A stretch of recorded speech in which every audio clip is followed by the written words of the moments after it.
My name is Larry Hales.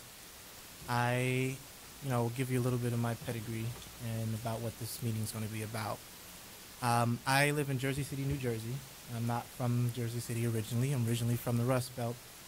If you look on the map, I'm from originally right smack dab in the middle of the Rust Belt, what they call the Rust Belt, which is the former industrial center of the U.S. And that was, um, how I originally got my first inklings of wanted to be involved in a struggle, seeing what was happening there during the late 70s, 80s, the layoffs and the shrinking of the industrial sector, and the threat of losing everything by having your parents thrown out of their jobs and then you lose your home, and so that was a very real threat for as a child growing up. And I'm not going to go through the whole history because though I may look young, we don't want to be here as I go through my whole 35 years of experience that led me to this point. But we have seen in the last year, ever since the economic crisis began, a mass movement take to the streets. And it began in the U.S. And it drew inspiration from what was happening in Egypt and Tunisia, in Yemen and Bahrain, the valiant struggles there, which were, political struggles against repressive governments, and also against the intervention of U.S. imperialism into their lives, because these governments were governments that were doing the bidding of the Western imperialist and so-called, industrialized nations. But in the U.S., the first major struggle that broke out was that occurred last year in Wisconsin, when workers by the tens of thousands rose up and they seized their state capital in Madison, Wisconsin. And that captured all of our imagination. It made militant struggle sexy again. It had been a long time coming, and there had been flashes of militancy and mass struggle before. There was the general strike in 2006, and really what it was is it was a strike.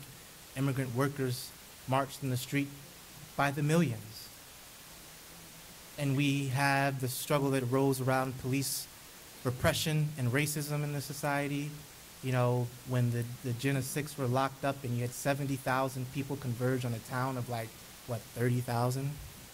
There were so many people that they were bursting the borders, their borders are invisible, of the town and spilling out over into other localities. So we've seen flashes of struggle. But the economic crisis, which is really a crisis of the system, has been a crisis that has bled 8 million jobs. There are 10 million less jobs available than there were 20, 30 years ago. It has increased poverty, especially amongst people of color, where you have Black and Latino people and indigenous people lost their main, if you're going to measure wealth by ownership of a house, most people, when they lost their house, if that was sort of indicator of their wealth, then their wealth dropped quite drastically because they lost their homes and were thrown out in the streets, lost their jobs. And if you lose your jobs, you lose your health care.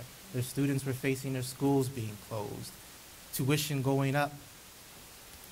And so they would wake up one day and realize that there wasn't much of a future left for them. That is really why you saw so many young white youth especially take to the streets and occupy Wall Street. A lot of them come from upper middle to upper middle class backgrounds.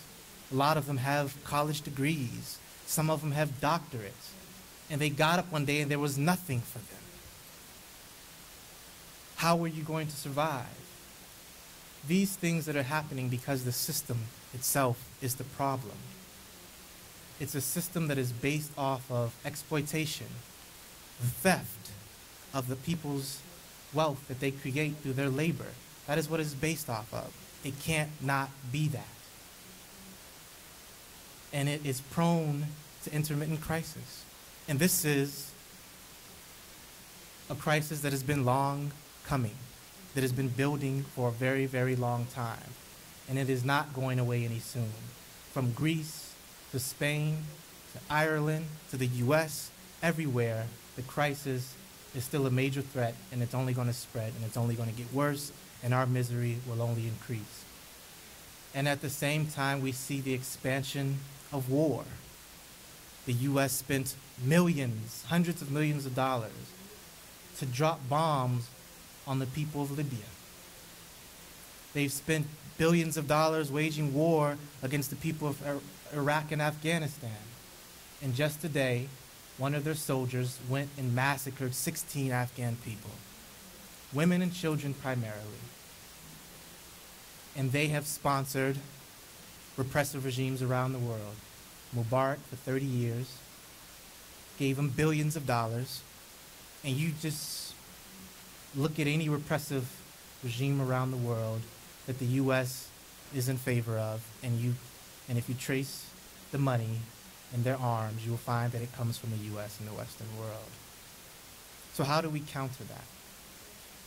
This is the beginning of a national tour. It starts here, it will go through Philly, Baltimore, Los Angeles, and then other places after that. And the common theme is people's power. We want to begin the discussion of people's power, because the only way that we can really end the suffering of people in the United States, the only way that we can put an end to the constant war that is being waged in the interest of the millionaires and billionaires, the fraction of 1% really, who benefit from these wars, is that we take a page from Occupy Wall Street. We take a page from our brothers and sisters at the old Republican Windows and Doors factory, who occupied their factory not once, but twice. When the owners wanted to close up shop and take the equipment out of there, they said, "You're not taking it anywhere." And what we say is occupy everything, demand everything. We must meet the people with concrete things and ideas to drive the struggle forward. The Panthers did it.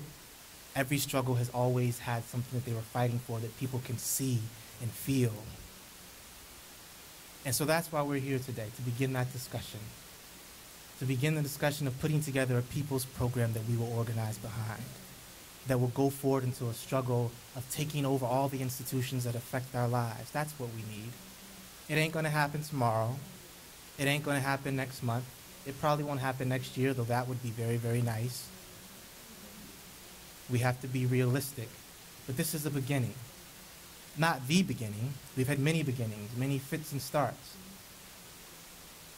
But this time we want to be very conscious and talking about power. We say all power to the people,